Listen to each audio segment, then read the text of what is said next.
2017 সালের পর থেকে সেই কাঁচা চামড়ার ব্যবসা আসলে কতটা ক্ষতিগ্রস্ত তা নিয়ে কিন্তু সারা বছর চিন্তা করার সময় আসলে যারা খাত সংশ্লিষ্ট রয়েছে তাদের থাকে না। সরকারের যারা পরিচালনা এখন রয়েছেন তারা বলার চেষ্টা করছেন যে আসলে শেখ হাসিনা এই যে দেশে ফিরতে চান, এই যে আলোচনা, এটা এক ধরনের ফাঁদ বলে তারা মনে করেন। এখনো পর্যন্ত দুইজন সংসদ সদস্যর গ্যাজেট প্রকাশ হয়নি এবং তারা শপথ নিতে পারেনি। এর কারণ হচ্ছে তাদের বিরুদ্ধে ঋণ খেলাপির অভিযোগ রয়েছে। টাইমস টুডে হেডলাইনে আপনাদের স্বাগতম। আমি আছি মোহাম্মদ ইব্রাহিম মজিদ। সারাদিনের ব্যস্ততায় যারা পত্রিকার খবরগুলো পড়তে পারেন না তাদের জন্য আমাদের এই বিশেষ আয়োজন। এই আয়োজনে আমরা কথা বলবো আমাদের প্রতিবেদকদের সাথে, জানবো আজকের দিনের বিশেষ বিশেষ খবর। আসন্ন কোরবানির ঈদ উপলক্ষে আবারও শঙ্কায় কাঁচা চামড়ার ব্যবসায়ীরা, কিন্তু কেন? এ বিষয়ে আমরা কথা বলবো আমাদের প্রতিবেদক শাহরিয়ার মাহির সাথে। মাহি, আসলে কাঁচা চামড়ার ব্যবসায়ীদের প্রতি বছরই দেখা যাচ্ছে তাদের মধ্যে কোরবানির ঈদ নিয়ে শঙ্কা, কেন সেটা? দেখুন, বাংলাদেশে ঈদুল আজহা আসলেই কিন্তু বারবার করে উঠে আসে এই কাঁচা চামড়ার ব্যবসার কথাটি, কিন্তু 2017 সালের পর থেকে সেই কাঁচা চামড়ার ব্যবসা আসলে কতটা ক্ষতিগ্রস্ত তা নিয়ে কিন্তু সারা বছর চিন্তা করার সময় আসলে যারা খাত সংশ্লিষ্ট রয়েছে তাদের থাকে না। তো ঈদের সময় আসলেই কিন্তু তাদের মাথায় আবার নতুন করে আসে যে হ্যাঁ, তারা আসলে ব্যবসায় ক্ষতিগ্রস্ত। তো দেখুন, এর পেছনে এবছরের ক্ষেত্রে স্পেসিফিকভাবে কয়েকটি কারণ রয়েছে। প্রথমটি হচ্ছে 2017 সালের পর থেকেই আসলে যেহেতু ট্যানারি শিল্প হেমায়তপুরে স্থানান্তর হয়ে গিয়েছে, তো এখানে একটা কমিউনিকেশন গ্যাপ হয়েছে। যারা কাঁচা চামড়া সংগ্রহ করছে, যারা কাঁচা চামড়া প্রক্রিয়াজাত করছে অর্থাৎ লবণ দিচ্ছে, যারা সেগুলো কিনে নিচ্ছে, অর্থাৎ সব পুরো প্রসেসের মধ্যেই একটা কমিউনিকেশন গ্যাপ হয়েছে। আগে দেখা যেত যে সবাই যেহেতু একই মহল্লায় একই এলাকায় পারিবারিকভাবে এই ব্যবসাগুলো কাছাকাছি জায়গায় তারা অবস্থান করত, তো তখন দেখা যেত যে একটা পারিবারিক বন্ধন ছিল, বিভিন্নভাবে সেই অর্থ আদায় হয়ে যেত। বাট একটা কমিউনিকেশন গ্যাপ এর পেছনে অনেক বড় একটা কারণ। দ্বিতীয় যে কারণটা তা হচ্ছে, আপনারা কিন্তু জানেন যে এবছর আসলে লবণের ক্ষেত্রে 200 টাকা পর্যন্ত দাম বৃদ্ধি পেয়েছে বস্তা প্রতি। যদিও সরকার আসলে প্রণোদনা দেওয়ার চেষ্টা করছে, তবে তা আসলে মাঠ পর্যায়ে কতটুকু পৌঁছাবে তা এখনও শঙ্কা রয়েছে ব্যবসায়ীদের মধ্যে।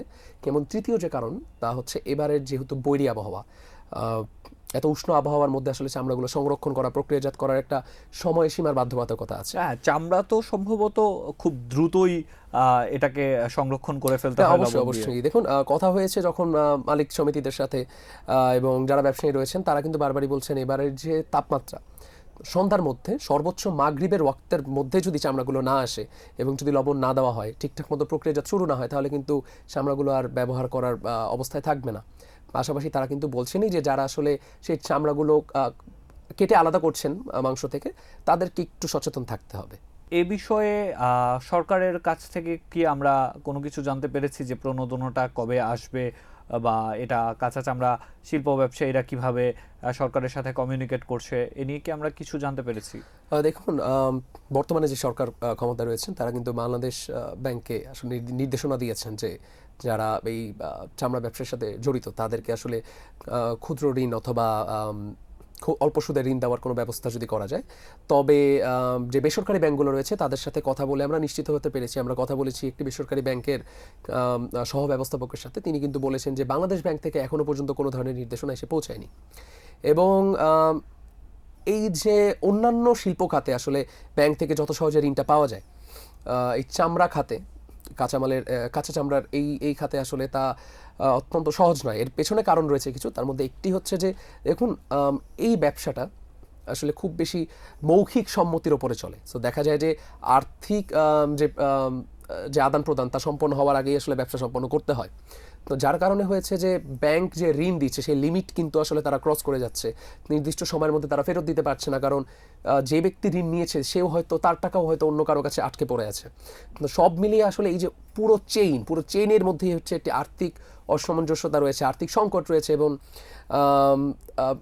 এই যে পুরো চেইনের মধ্যে যারা প্রান্তিক পর্যায়ে রয়েছে তাদের মধ্যেই শত কোটি টাকা পর্যন্ত বকেয়ার কিন্তু উদাহরণ আমরা দেখতে পেয়েছি। এবং আমরা যখন কথা বলেছি বাংলাদেশ ট্যানার্স অ্যাসোসিয়েশনের সাথে, তখন কিন্তু সেখান থেকে আমরা শুনতে পেয়েছি যে পুরো চামড়া খাতে 1000 কোটি টাকার বেশি কিন্তু বকেয়া ইতিমধ্যে জমা পড়েছে। তার মধ্যে 500 কোটি টাকাই একটি নির্দিষ্ট কোম্পানির কাছ থেকে, এবং এর পেছনে তারা কিন্তু দায়ী করছেন আওয়ামী লীগ সরকার আমলকে। আর এটা নিয়ে তারা বিস্তারিত কথা বলেছেন এবং তারা এই যে সংখ্যা তাই কিন্তু বারবার তুলে ধরার চেষ্টা করেছে। অর্থাৎ মার্কেটে আটকে থাকা টাকা, পাশাপাশি হচ্ছে লবণের অতিরিক্ত দাম এবং আমাদের যে বর্তমান আবহাওয়া অতিরিক্ত গরম, সব মিলিয়ে শঙ্কার মধ্যে রয়েছেন। এখানে একটু অ্যাড করতে চাই যে লবণের দাম তো অবশ্যই বৃদ্ধি পেয়েছে, পাশাপাশি আরও যে জীবনযাত্রার মান কিন্তু উন্নত হওয়ার যে অনুপাত, তার সাথে কিন্তু আসলে আমাদের আমাদের যে সেই পরিমাণ বাড়েনি। মুদ্রাস্ফীতি, আমাদের যেই জিডিপি, সে হিসেবে চামড়ার দাম হয়তো বা খুব একটা দেখুন, সরকার এবছর 2 টাকা বৃদ্ধি করেছে গত বছরের তুলনায়। তবে যারা ব্যবসায়ী রয়েছেন তারা বলছেন দেখুন, পরিবহন খাতের ব্যয় বেড়েছে, তেলের দাম ব্যয় বেড়েছে, শ্রমিক মজুরির ক্ষেত্রেও এখানে কিছু অসামঞ্জস্যতা রয়েছে, লবণের দাম বৃদ্ধি পেয়েছে। সব মিলিয়ে সেই 2 টাকা দাম বৃদ্ধিতে আসলে এবার লাভবান হওয়ার কোনো উপায় আসলে ব্যবসায়ীরা দেখছেন না। তো যার কারণে আসলে আমরা আলটিমেটলি স্টেটমেন্টে পৌঁছাতে পারি যে এবারও শঙ্কার মুখে রয়েছে চামড়া ব্যবসা। শেখ হাসিনার দেশে ফেরা নিয়ে যে আলোচনাটা চলছে এবং আওয়ামী লীগের বিভিন্ন জায়গায় আওয়ামী লীগের কর্মীরা সংগঠিত হতে যাচ্ছে বিভিন্ন ঝটিকা মিছিল সহ বিভিন্ন কার্যক্রমের মাধ্যমে, এ বিষয়ে আমরা কথা বলবো আমাদের প্রতিবেদক সাইফুল ইসলামের সাথে। আওয়ামী লীগ যে দেশে বিভিন্ন ধরনের ঝটিকা মিছিল চালাচ্ছে এবং শেখ হাসিনা দেশে ফেরা নিয়ে যে একটা আলোচনা চলছে, এ নিয়ে বিভিন্ন রাজনৈতিক দলগুলোর আসলে বর্তমানে কি ভাবনা? না, আপনি যেমনটি বলছিলেন যে আওয়ামী লীগের দেশে ফেরার যে আলোচনা, এই আলোচনায় হঠাৎ করে যে একদিনে এই পর্যন্ত এসেছে তা কিন্তু নয়। বেশ কিছুদিন থেকে এই আলোচনা চলছে। সাম্প্রতিক সময় দেশের বিভিন্ন স্থানে আওয়ামী লীগ এবং তার অঙ্গ সংগঠনের নেতাকর্মীরা বারবার ঝটিকা মিছিল, গোপন বৈঠক, বেশ কিছু কর্মকাণ্ড তারা পরিচালনা করছেন।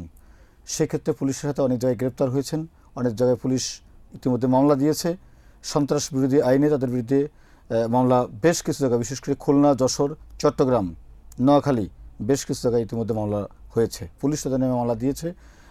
রাষ্ট্রবিরোধী কর্মকাণ্ড এবং ষড়যন্ত্রের অভিযোগে তাদের বিরুদ্ধে এই মামলাগুলো করা হয়েছে।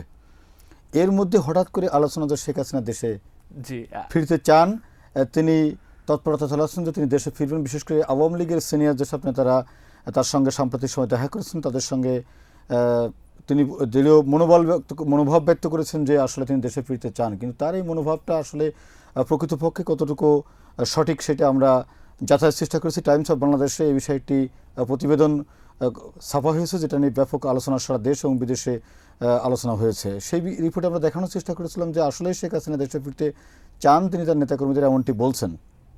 এই নিয়ে রাজনীতিবিদদের মধ্যেও আবার এক ধরনের ভিন্ন বক্তব্য আছে। তারা বলছেন যে শেখ হাসিনার যে দেশে ফেরার যে আলোচনা, এটা কর্মীদের মনোবল বৃদ্ধি কিংবা আওয়ামী লীগ যে একটা দল এখনও আছে মাঠে ময়দানে, এক ধরনের আলোচনা রাখার জন্য আলোচনা।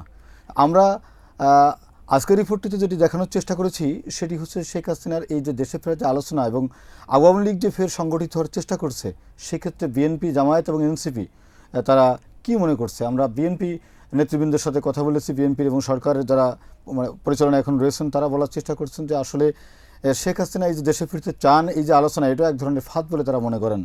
তারা মনে করেন যে দেশকে অস্থিতিশীল করে তোলার জন্য এক ধরনের প্রবণতা কিংবা আলোচনায় থাকার জন্য প্রবণতা, দেশকে সঠিকভাবে সরকার যখন পরিচালনা করতে না পারে তার জন্য যে অপতৎপরতা, সেটা হতে পারে। আর জামাত কি ভাবছে আসলে এই বিষয়ে? জামাতের বিষয়ে যার আগে আমি আরেকটু বিএনপির বিষয়ে বলতে চাই, সেটা হচ্ছে বিএনপি নেতারা মনে করেন যে এই মুহূর্তে শেখ হাসিনা যিনি আছেন সেখানে থাকাটাই অনেকটাই নিরাপদ। যদিও তাদের মুখে মুখে বক্তব্য শেখ হাসিনা দেশে ফিরে আসুক কিংবা তাকে দেশে ফিরে নেওয়ার চেষ্টা চালাচ্ছে, কিন্তু ভিতরের খবরটা হচ্ছে যে এই যে শেখ হাসিনা যে দেশ ছেড়ে পালিয়েছেন, গণহত্যার দায়ে তার যে ফাঁসির রায় হয়েছে, এই মুহূর্তে দেশে আসলে একটা অরাজকতা পরিস্থিতি তৈরি হবে, দেশে থাকাটাই বরঞ্চ তাদের জন্য নিরাপদ। আপনি বলছিলেন যে জামাত আসলে কি ভাবছে। জামাতের সঙ্গে আমরা কথা বলেছি। জামাতের সিনিয়র নেতা যারা আছেন তারা বলতে চাচ্ছেন যে শেখ হাসিনা দেশে আসুক এবং তার যে ফাঁসির রায় হয়েছে আন্তর্জাতিক অপরাধ ট্রাইব্যুনাল থেকে, সেই দণ্ড তিনি মানে নিজেই এসে গ্রহণ করবেন, তারা এটাকে ওয়েলকাম জানাবেন। কিন্তু সবার ভিতরে এক ধরনের বক্তব্য আছে, যে যাই বলুক মানে রাজনীতিতে এই মুহূর্তে সরকার গঠন হয়েছে মাত্র কয়েকদিন পার হয়েছে, নতুন করে শেখ হাসিনা দেশে এসে যে একটা অরাজক পরিস্থিতি সৃষ্টি হবে কিংবা দেশকে অস্থিতিশীল পরিস্থিতি তৈরি হবে, এটা আসলে কারো চাওয়া না। ভিতরে চাওয়া পর থেকে যে শেখ হাসিনা আপাতত দেশে না আসুক, শেখ হাসিনা ভারতেই থাকুক, সেটা এরকম। এনসিপি নেতারাও একই রকম বলার চেষ্টা করেছেন। এনসিপি নেতারা বলেছেন যে শেখ হাসিনা মানে ডে ওয়ান থেকে, মানে যেদিন উনি ক্ষমতা ছেড়ে ক্ষমতাচ্যুত হয়ে ভারতে আশ্রয় নিয়েছেন, সেদিন থেকে চেষ্টা করেছেন যে দেশকে অস্থিতিশীল করে তোলার। এটি তারই একটি অংশ। বেশিরভাগই বিএনপি, জামায়াত এবং এনসিপির যে শীর্ষ নেতারা বেশিরভাগই মনে করেন না যে আসলে শেখ হাসিনা দেশে আসতে চাইছেন কিংবা চাচ্ছেন। তারা মনে করছেন যে এটা এক ধরনের দেশ পরিচালনায় ব্যর্থ করে তোলার যে চেষ্টা, সেই চেষ্টা। তবে যদি এসে তিনি ফাঁসির রায় কার্যকর নিজে থেকে করতে চান, সেটা আবার অনেক দল ওয়েলকামও জানাচ্ছেন। আসলে শেষ পর্যন্ত কি হবে? শেখ হাসিনা কি দেশে আদৌ আসছেন, নাকি এক ধরনের রাজনৈতিক তার দলীয় নেতাকর্মীদের চাঙা করে তোলার প্রবণতা, নাকি আসলেই বাস্তবতা আছে? তার জন্য আমাদের অবশ্যই অপেক্ষা করতে হবে। ত্রয়োদশ জাতীয় সংসদ নির্বাচনের 3.5 মাস পরেও খালি রয়েছে চট্টগ্রামের 2টি আসন। 298 জন সাংসদ নিয়েই শেষ হয়েছে সংসদের প্রথম অধিবেশন। এ নিয়ে প্রতিবেদন করেছেন আমাদের সহকর্মী মোহাম্মদ আলামিন। আমরা শুনবো তার কাছে। আলামিন, রিপোর্টে আসলে কি দেখা যাচ্ছে? রিপোর্টে আসলে উঠে এসেছে যে নির্বাচন অনুষ্ঠিত হয়েছে গত 12ই ফেব্রুয়ারি এবং নির্বাচনে গ্যাজেট প্রকাশ হয়েছে সংসদ সদস্যদের 13ই ফেব্রুয়ারি মধ্যরাতে। কিন্তু এই যে এই ব্যবধানটা প্রায় 3.5 মাস, কিন্তু এখনো পর্যন্ত 2 জন সংসদ সদস্যর গ্যাজেট প্রকাশ হয়নি এবং তারা শপথ নিতে পারেনি। এর কারণ হচ্ছে তাদের বিরুদ্ধে ঋণ খেলাপির অভিযোগ রয়েছে এবং যাদের বিরুদ্ধে অভিযোগ তারা 2 জনই হচ্ছে বিএনপির প্রার্থী। প্রথমে তাদেরকে নির্বাচন কমিশন থেকে বৈধতা দেওয়া হয় যে ঋণ খেলাপির অভিযোগ থাকলেও তাদের বিরুদ্ধে নির্বাচন কমিশন থেকে তারা প্রার্থিতা পায়। কিন্তু প্রতিদ্বন্দ্বী যে প্রার্থী ছিল তারা আবার হাইকোর্টে রিট করে। তো ওখানে ওই অবস্থায় হাইকোর্ট একটা আদেশ দেয় যে তাদের নির্বাচন করতে কোনো বাধা নেই, কিন্তু এই রিট রায় চূড়ান্ত না হওয়া পর্যন্ত তাদের গেজেট প্রকাশ করা যাবে না। তো সেই জন্য আজ পর্যন্ত নির্বাচন কমিশন গেজেট প্রকাশ করতে পারছে না। এবং আমরা সাধারণত যেটি দেখে থাকি যে নির্বাচন সংশ্লিষ্ট কোনো মামলা হলে সেটা একটা দীর্ঘমেয়াদী দীর্ঘ সময় ধরেও সেটা নিষ্পত্তি হয় না সাধারণত। যদিও এই ধরনের কেস এবারই প্রথম। এর আগে অন্যান্য মামলা হয়েছে, কিন্তু যে প্রথমে হাইকোর্ট বলে দিয়েছে যে তাদের নির্বাচনে বাধা নেই, কিন্তু গেজেট প্রকাশ করা যাবে না চূড়ান্ত রায় না হওয়া পর্যন্ত। তো হাইকোর্ট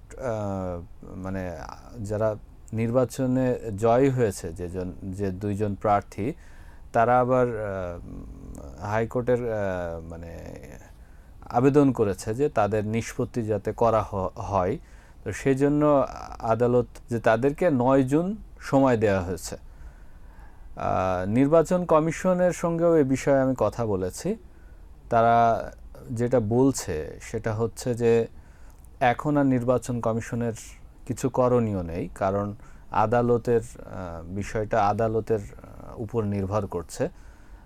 আদালত যেভাবে তাদেরকে আদেশ দিবে সেটা নির্বাচন কমিশন করবে। তবে নির্বাচন কমিশনের কর্মকর্তারা বলছে আসলে বিষয়টা এভাবে না হয়ে অন্যভাবে হতে পারতো, কারণ যারা ঋণ খেলাপি তাদেরকে হয় বাদ দিয়ে দিতে হবে, অথবা যদি সুযোগ দেওয়া হয় তাহলে দীর্ঘ প্রক্রিয়ার মধ্যে না রেখে,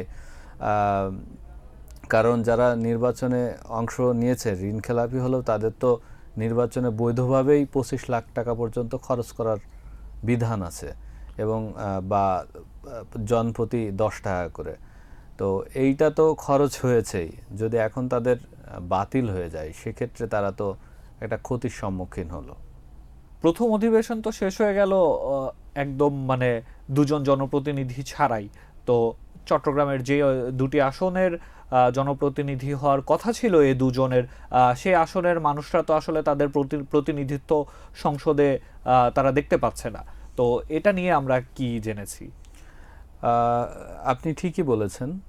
সংসদের যে দুইটি আসনে নির্বাচিত প্রার্থী, তারা দুইটি চট্টগ্রামের দুইটি আসনের। তো তারা ব্যাপক ভোট পেয়ে জিতেছে দুইটি আসনেই। কিন্তু তাদের যে জনগণ যে ভোট দিয়ে বিজয়ী করেছে, কিন্তু তাদের জনপ্রতিনিধি সংসদে নেই। যদিও ইতিমধ্যে প্রথম অধিবেশন শেষ হয়ে গেছে এবং দ্বিতীয় অধিবেশনও শীঘ্রই শুরু হবে বলে জানা গেছে। এছাড়াও সংসদ সদস্যরা শুধু আইন প্রণয়নই করে না, আমরা যেটা দেখে থাকি বাংলাদেশের প্রেক্ষাপটে, সংসদ সদস্যরা বিভিন্ন মানুষের সুখে দুঃখে তাদের পাশে দাঁড়ায়। তো সেটাও আমরা পাচ্ছি না স্থগিত থাকার কারণে। ধন্যবাদ আপনাকে। আপনাকেও ধন্যবাদ।